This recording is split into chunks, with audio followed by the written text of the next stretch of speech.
বন্ধুসকল এইটোৰ ভিডিঅ'ত আমি শিকিম ইংৰাজী বাক্য কেনেকৈ ব্যৱহাৰ কৰিব পাৰোঁ আমি। তো প্ৰথম বাক্যটো হ'ল মই লিখিম, আই উইল ৰাইটিং।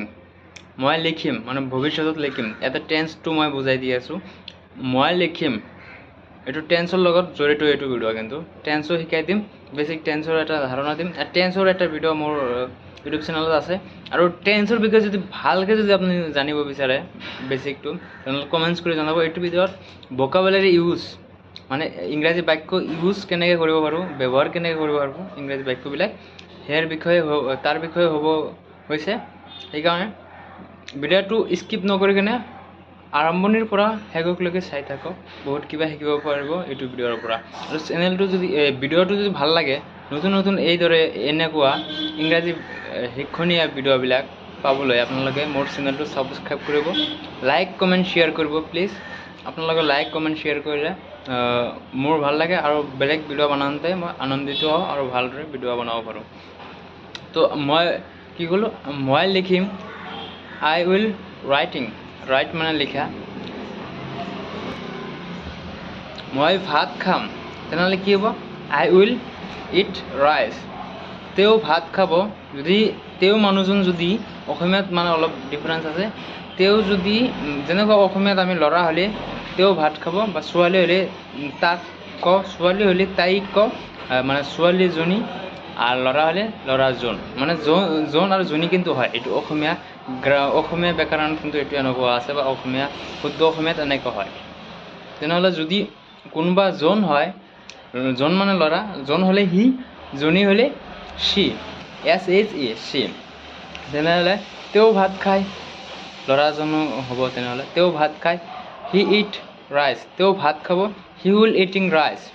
এই ক্ষেত্ৰত যদি আপুনি ছোৱালীক দিয়ে, ছোৱালীয়ে ভাত খায়, she will eat rice, she eat rice. তেওঁ ভাত খাই আছে, হি ইটিং ৰাইচ। তেওঁ ৰুটি খাই আছে, হি ইটিং ব্ৰেড। যদি মেকুৰীয়ে মাছ খাই আছে তেনেহ'লে কি হ'ব, এইটো আপোনালোকে ডাইৰেক্ট বুজি নাপাব, কিন্তু টেকনিকটো শিকিলে। যেনেকুৱা মেকুৰী ছাবজেক্ট যিটো মই কৈছিলোঁ, ছাবজেক্ট মানে কৰা মানুহজনে, যিজন মানুহে কাম কৰে, ইয়াৰ আগৰ ভিডিঅ'টো কৰ্তা বিষয়টো দিছোঁ। কৰা মানুহজন কোন হয়, মেকুৰীয়ে মাছ খাই আছে, কামটো কোনে কৰি আছে, কামটো ইয়াতে কি, কামটো কোনখিনি ইয়াত কাম মানে খাই থকা কামটো, মেকুৰীয়ে খাই আছে কি মাছ।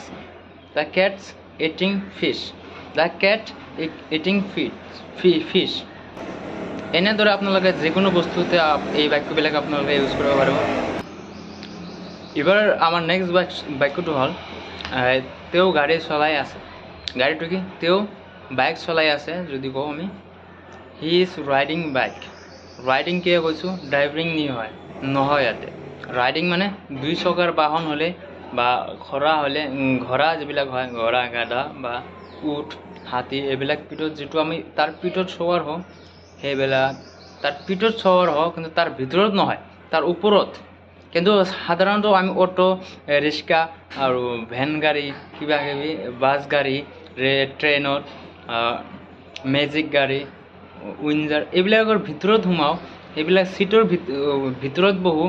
কিন্তু বাইক, চাইকেল আৰু স্কুটি, ঘোঁৰা, হাতী, এইবিলাকৰ ভিতৰত নবহোঁ আমি, এইবিলাকৰ পিঠিত চৱাৰ হওঁ বা পিঠিত বহোঁ। সেনেকুৱা বস্তুত আপোনালোকে যদি চলায় বা সেইবিলাক বাহনেৰে যদি আপোনালোকে যায়, সেইবিলাকক কি ক'ব, riding. He is riding scooter, he is riding bike. আৰু ছোৱালী হ'লে শ্বি ইজ ৰাইডিং স্কুটাৰ, দুই চকাৰ বাহন, বা যেনেকৈ মই ক'লোঁ যদি পিঠিত চৱাৰ হয়। যদি বাছত যদি হয় তেনেহ'লে I am going to by the bus, I am going to market by the car, মানে চাৰি চকাৰ বাহন এনেকৈ ক'ব। বাই ক'ব লাগিব, আপুনি ইন ক'ব নোৱাৰে ইয়াতে, আপুনি তাৰ ধাৰা ক'ব লাগিব, ক'ব নোৱাৰে তাৰ ভিতৰেদি যাওঁ মই। এইবাৰ ধৰক কোনোবা এটা ল'ৰাৰ নাম জন, জনে দুটা এপল খাইছে, তেনেহ'লে কেনেকৈ ক'ব, জনে দুটা এপল খাইছে, John ate two apples. John ate two apple ক'লে নহ'ব, এইটো ভুল হ'ব, এইটো মিষ্টেক হ'ব। John ate two এপলছ।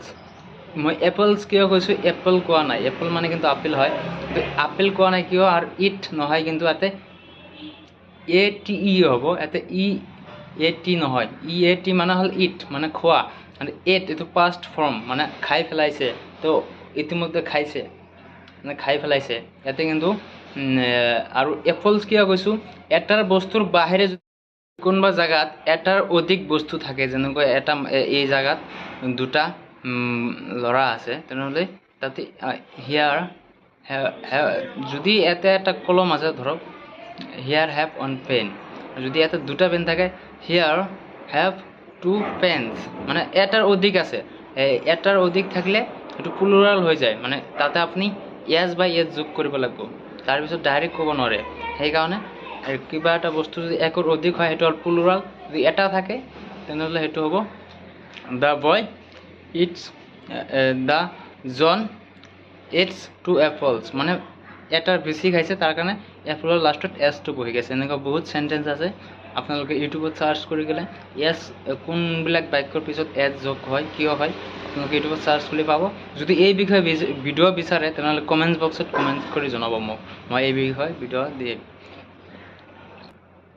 ফুলবোৰ ৰঙা, তেনেহ'লে কেনেকৈ ক'ব, দ্য ফ্লাৱাৰ ইজ ৰেড, মানে এটা হ'লে এনেকৈ ক'ব। যদি ফুলবোৰ কৈছোঁ, কিন্তু মই এটা কোৱা নাই, ফুলবোৰ ৰঙা, দ'জ ফ্লাৱাৰ ইজ ৰেড, সেই ফুলবোৰ, দ'জ মানে সেইবোৰ, মানে কেইবাকাৰ বস্তু যাতে আছে বা সেইটো আপোনাৰ পৰা দূৰত আছে, তেনেহ'লে কি ক'ব, দ'জ। যদি এটা ফুল হয় আপুনি দেখা পাই আছে, দিছ ইজ ফ্লাৱাৰ, এটা বস্তু, দিছ ফ্লাৱাৰ ইজ ৰেড, মানে দিছ মানে এইটো। আৰু যদি এটা দা আৰু আৰ মাজত ব্যৱহাৰ, আপনার হাতত একটা ফুল আছে, দেখা হয়ে আছে, আপনার আগত একটা ফুল আছে, আপনি দেখা পাই আছে, আপনি ক'ব পারব দ্য ফ্লাৱাৰ ইজ ৰেড, মানে ফুলটো ৰঙা, যদি ৰঙা ফুল থাকে। আৰু যদি আপুনি দেখা পাই আছিল, কথা পাতি আছে আপোনাৰ বন্ধুৰ লগত, যে তাতে এটা ফুল পৰি আছিলে আমি দেখা পাইছোঁ, তেনেহ'লে এইটো আপুনি কেনেকৈ ক'ব, সেই ফুলটো।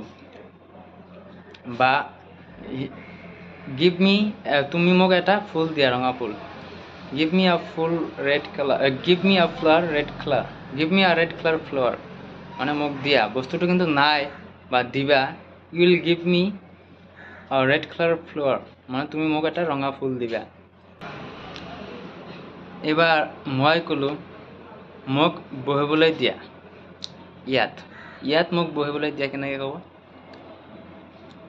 let me sit down here, let মানে কিবা এটা বস্তুৰ অনুমতি লোৱা, বা আৰম্ভণিতে আমি যেনেকুৱা বহুত ইউটিউবাৰক আপোনালোকে দেখাব, লেটছ বিগিন মানে ষ্টাৰ্ট, মানে বিগিন মানে আৰম্ভ কৰিবলৈ দিয়া বা অনুমতি লোৱাৰ ক্ষেত্ৰত ব্যৱহাৰ কৰা হয়।